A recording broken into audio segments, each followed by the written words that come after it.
Guys, I am officially back. Some of you may say that I never even left in the first place, and that is 80% false because 80% of my last 10 videos were not on Hypixel Skyblock.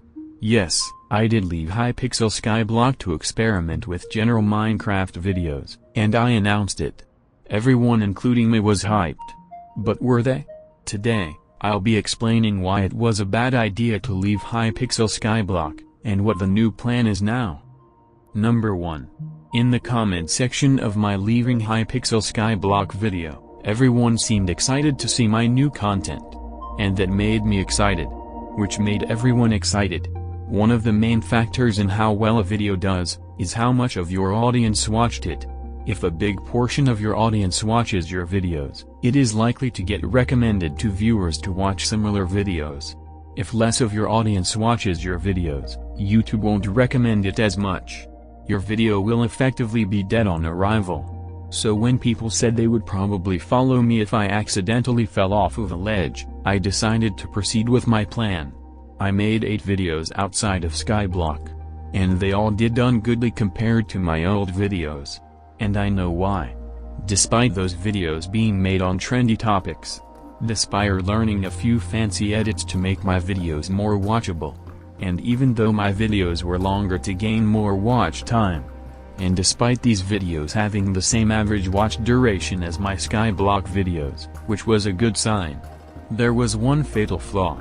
The click-through rate was down.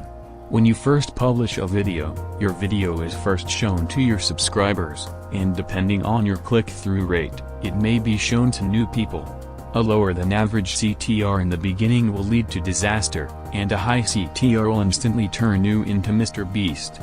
Which is why appealing to your audience is one of the most important things that a YouTuber can do. This is also why a sudden switch in content can often lead to disaster if your fans aren't willing to come along. And as it turned out, even though a lot of people were excited for the new videos, it was quite deceiving. Most of my audience was still stuck on Skyblock. And they were mostly interested in Hypixel Skyblock. Due to this, my non-Hypixel Skyblock video click-through rate was always lower than usual, and didn't really have a chance to do well. But I decided to keep trying. 8 times. With no success, even after waiting days to see if they would gain traction. That's when I decided to experiment with making Hypixel Skyblock videos again. And it's not a coincidence that 3 of my Skyblock videos somehow managed to beat all 7 of my other videos. These videos had similar lengths. They also had the same thumbnail, title format, and editing style. The main difference were the video topics. It's also not a coincidence that the website tells me how interested my audience is on certain video topics. What a not coincidence. Which brings us to reason number 2 why I am returning. I said that there was a content drought, but upon further inspection, there is still a content drought, but at the same time, there is no content drought. The content drought 30 virus was talking about, only impacts some types of content. Allow me to clarify. A lot of the videos on Hypixel Skyblock are videos based on update information and gameplay. I call these types of videos, gameplay content, which are videos focused on you playing the game. Nothing else. No personality, no funny, and no interesting. Most of them don't make it that far past their release, because most gameplay-based content is the same shit all over again. And people don't really bother to watch them. However, other types of videos, which include personality-driven content, documentaries, and challenges on Hypixel Skyblock do much better. One example is Null's Eye. Despite having 66% of Zack Play subscriber count, a single Nullsy challenge video equals 3 Zack gameplay videos. This is because nobody has seen this shit before. And no offense, but Zack's videos are nothing new. There are countless other examples you can see for yourself. Just search up Hypixel Skyblock. Most of the videos that are simply showcases, 10 minutes of mining, and tutorials, usually die before the creator even opens up their editing software. And you know why? Because of the content drought. The performance of most gameplay videos depend on new updates and how saturated the community is with gameplay videos. due to the fact that updates come quite infrequently and literally everyone is making gameplay or update stuff, aka content drought. Hypixel skyblock generic content is overall becoming less interesting as less people tune in to watch someone rant about some random thingy for the 1 bazillionth time. No offense Iceblade. 11. I still love you. It's no mystery why personality-driven content, untold stories, and fresh and new video ideas end up doing better than stale content that's already been shown before. You will have to put in a little bit more effort to get somewhere nowadays on the content drought. But Hypixel skyblock is not completely inhospitable for YouTubers. Even though 30virus was right about the content drought making skyblock gameplay content less viable, the content drought seems to have little impact on him, in terms of views, because his audience enjoys his personality. And there is another side to Hypixel skyblock that has nearly unlimited content, and is nearly unaffected by the content drought. The history. In the previous video me and Lego Maestro said that most of the interesting stuff in skyblock's history has been covered already. But when I made my quitting video, I was looking in the wrong spots for Hypixel skyblock history. Back then, I simply couldn't be asked to even go on the forums to see what was going on. Also I was lazy. You see, when you have a community as big as Hypixel skyblock, there is sure to be a lot of interesting weird shit going on. And despite the server being much newer than 2B, it's also much larger. Although the fact that skyblock has rules makes it suck a lot. If you look hard enough, and maybe sought ideas from some actual historians, you could get some interesting, unknown, history. I wanted to put this theory to the test. I did some searching on the forums for interesting things that had happened on the past and made some documentaries on Minatrix and the 6/3 bank scam. Lo and behold, it kind of worked. The reason why I left Hypixel skyblock in the first place was that I thought that my Minecraft videos would do better than my skyblock videos, but that wasn't the case.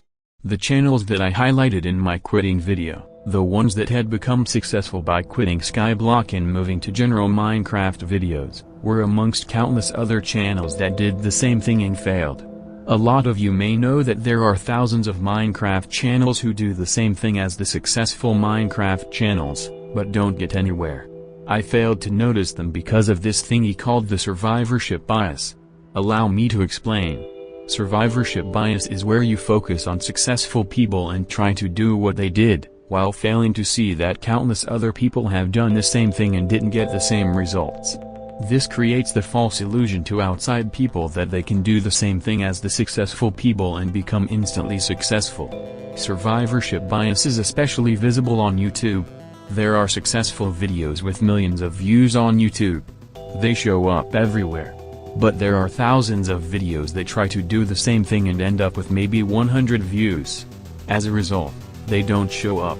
You only see the successful videos. This tricks you into thinking that you can do the same thing with guaranteed success, even though there is a very high chance that it won't work out as planned. Yes, it's true that Tommy Innit, Present and Evan MC Gaming found success from quitting skyblock, but I could not see the tens, or maybe even hundreds, of other channels that never found success by doing the same thing. It's nearly impossible to find dead channels on YouTube. The website sweeps them under the rug. Meaning that I could only see the successful channels, making me think that it was very likely to find success by quitting skyblock. Yes, I fell for the survivorship bias. I fell for it thinking I could break free of skyblock. But I wasn't that fortunate. And that's just how life works. I had two choices.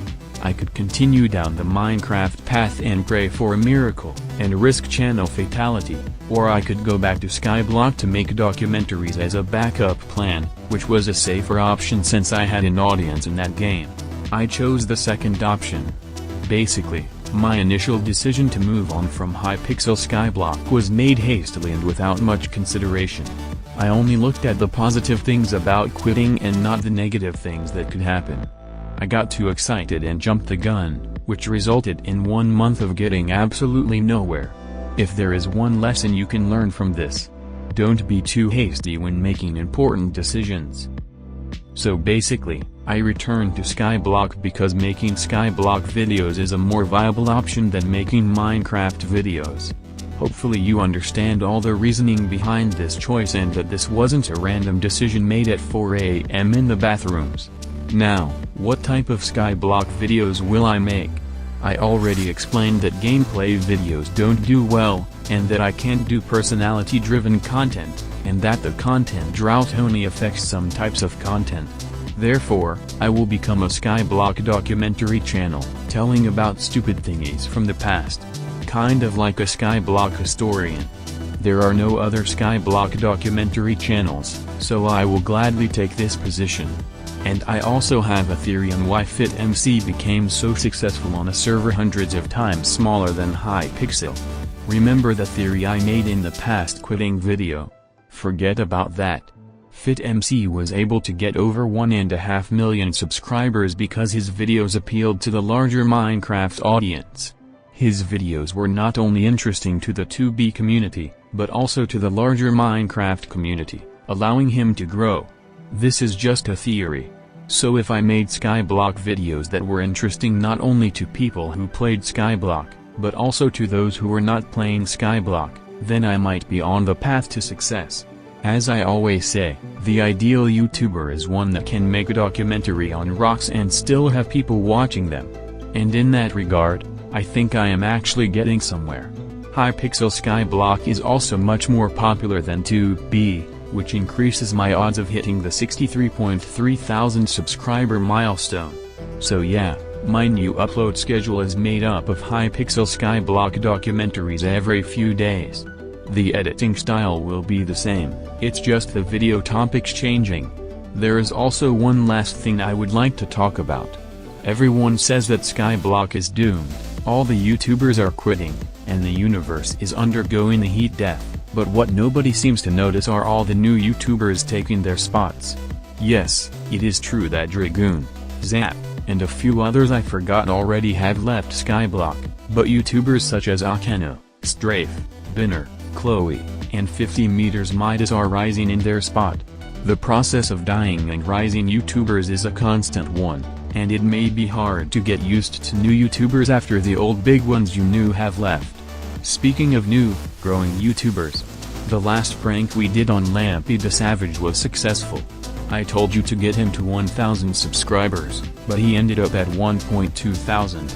He just got epic pranked. Better yet, the prank was perfectly timed before his birthday, which makes the prank even better.